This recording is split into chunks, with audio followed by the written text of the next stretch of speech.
5.000 Pak. Ada lagi nggak? Berlaku, Pak. Perilaku ya. Jadi betul ya anak-anak semua jelaskan. Jadi ada itu ada yang bilang satu, ada yang bilang ada dua, ada itu, ada perilaku. Nah untuk lebih jelasnya di sini definisi tentang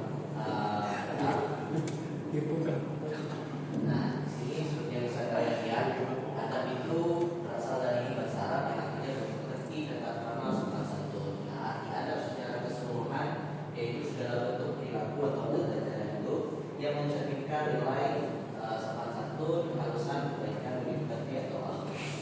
Dari sini siapa yang menurut kalian di kelas ini yang paling baik akhlaknya?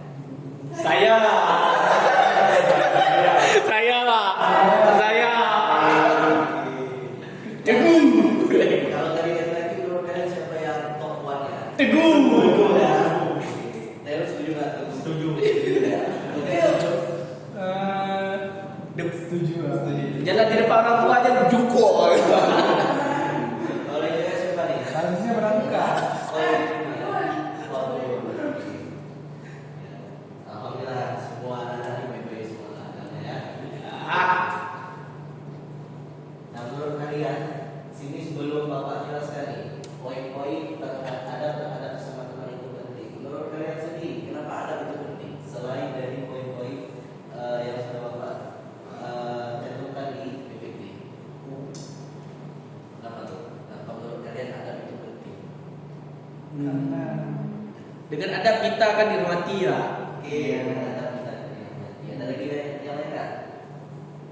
adab itu mencerminkan kita. Oke, sepakat ya. Oke, betul sekali. Nah, jadi di sini supaya lebih jelas ya, ada beberapa poin di sini. Yang pertama itu adab itu penting karena dapat membantu membangun persahabatan yang kuat dan sehat.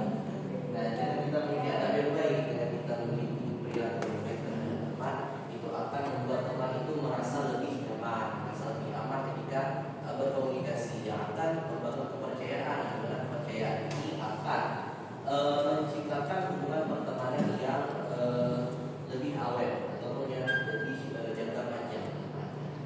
Nah, kemudian yang kedua, menciptakan lingkungan sosial yang nyaman dan damai.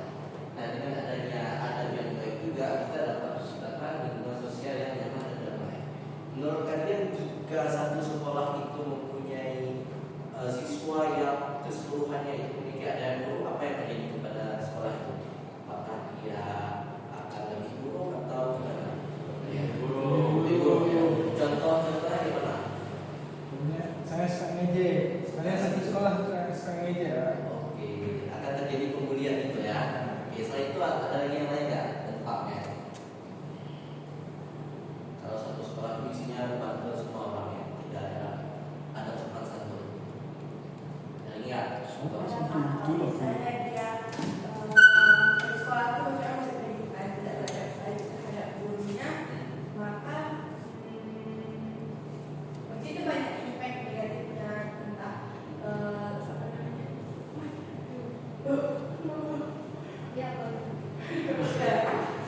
Ya, jadi ya coba bayangkan jika satu sekolah isinya bandel semua, itu akan banyak terjadi hal buruk. Contohnya pembulian.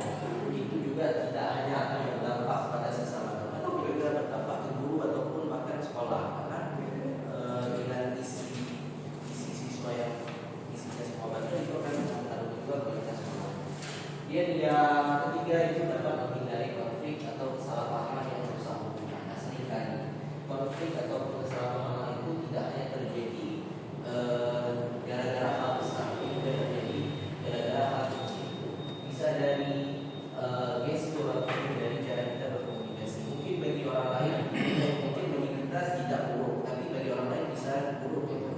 Oleh karena itu, dengan kita berbicara, dengan kita mempertimbangkan dulu seperti itu berbicara, itu akan menghindari ataupun mengurangi risiko terjadinya konflik atau kesalahpahaman.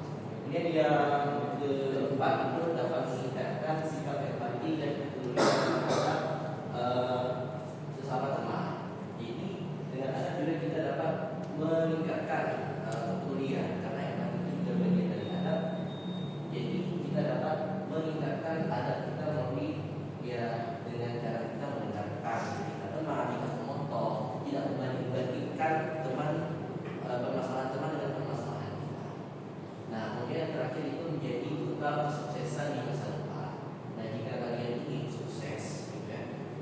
kita harus